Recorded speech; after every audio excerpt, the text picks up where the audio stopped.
Singe thinks they could find the Vayne in bad situations, so Flash Wolves really have to position incredibly well against the opponents here. Yeah, definitely. You have the Corki in the mid lane as well. They kind of go for like this double carry composition. You know, Corki in the mid lane. It's a backup plan. Even though, yeah, exactly. It's a plan B. But we've seen with Flash Wolves, you know, they do have other carries as well. You know, you have Cookie in the jungle that has been performing really well. You have Ysera, like they said on the analyst desk, has also been performing very well, especially against Omega and Burium. They put everything in like the Ysera basket.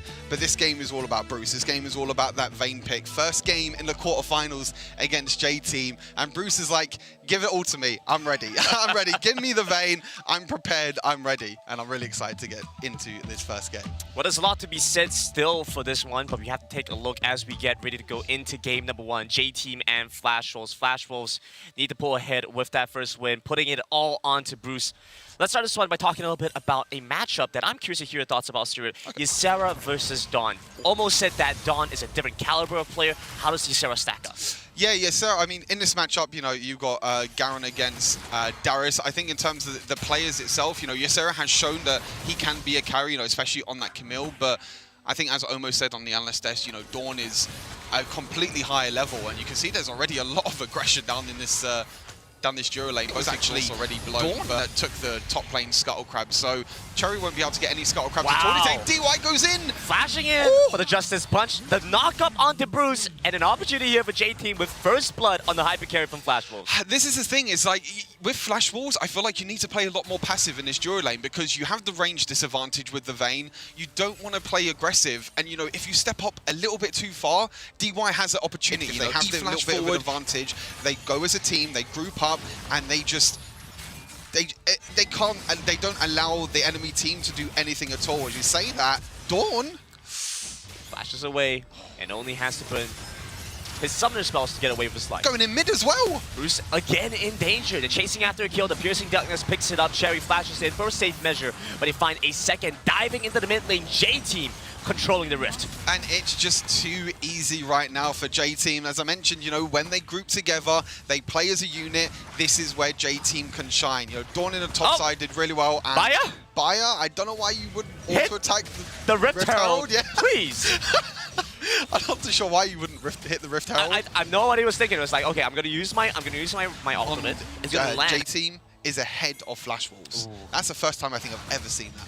Even with the support players, because of the nature of Fasting Senna, here we have Cherry moving onto Ysera, bringing in DY as well. They're fighting towards the jungle right now. Senna Embrace doesn't find that much done. Cherry finally gets taken down. Response here from Flash was fighting within their own jungle, but very quickly a response back from J-Team again by taking down Bruce. Okay, they were able to pick off Cherry in the end. They were able to use Ysera's ultimate to be able to get it, which was all good for Flash Wolves. But on the other hand, they were able to pick off Bruce at the same time again. So a 1-for-1 trade. And look, this is what I was mentioning about J-Team. Once they get ahead, they move through the enemy junglers, and there's nothing you can do about it. This is so brutal here, Stuart. Diving under the turret. It just does not look like the objective is even there. They get the walk they're one out. step ahead of Flash Wolves. They're even going to try and kill Baya. Catch on to Baya, who has a package, so will be able to get away despite the efforts from Pan to stop him.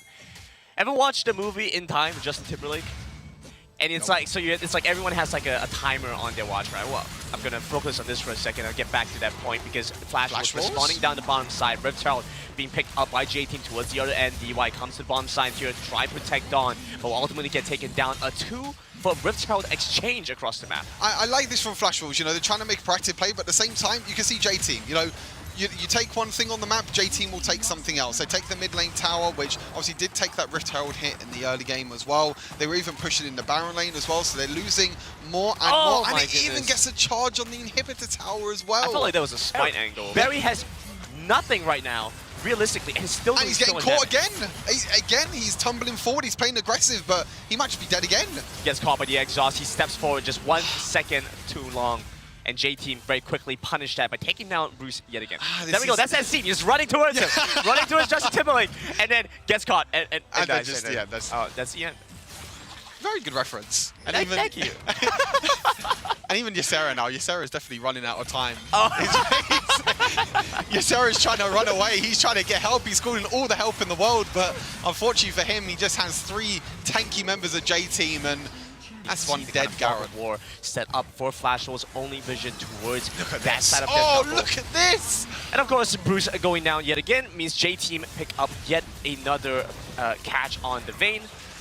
We'll have to see if this means they want to try and go for the Baron, or if they're going to wait out for that. Well, they go for initiation, still going try and in. dive them in with the upper hand, pulls in a Cookie. Cookie goes into stasis. J-Team starting to come through. Dawn hits the ultimate, lands it onto the Kha'Zix, takes down Inhibitor mid lane, and are opening up the game. Oh, this Inhibitor down. Let's Inhibit down in 13 minutes in this game. They took the first tower about 4.5 minutes. They took the first Rift Tail. They took the first Dragon. Honestly, ever since then, Flash Wolves have struggled to get back. Again, the Death Brushes, they're all going towards them. And Pant's just gonna look to go in! The Cherry Brush sliding away gives J-Team the first kill, taking down Easton. They very quickly move on to the second target. Cookie gets to escape with invisibility. Baya with the exhaust will hold Cherry in Bruce is place, all but alone. Dawn will not be stopped. Gets the chase after on the turret. Meanwhile, Bruce goes down now. The only two remaining members on this side of Flash Wolves in the sights of J-Team. Baya the next to fall, and J-Team very dominantly take control of the game and are looking to close out game number 1 in their favor. Yeah, they only lose 3 kills in the end. They Ooh, only lost 1 that's the tower, ace. and that's it. That's the Prime Gaming ace, and J-Team take a dominant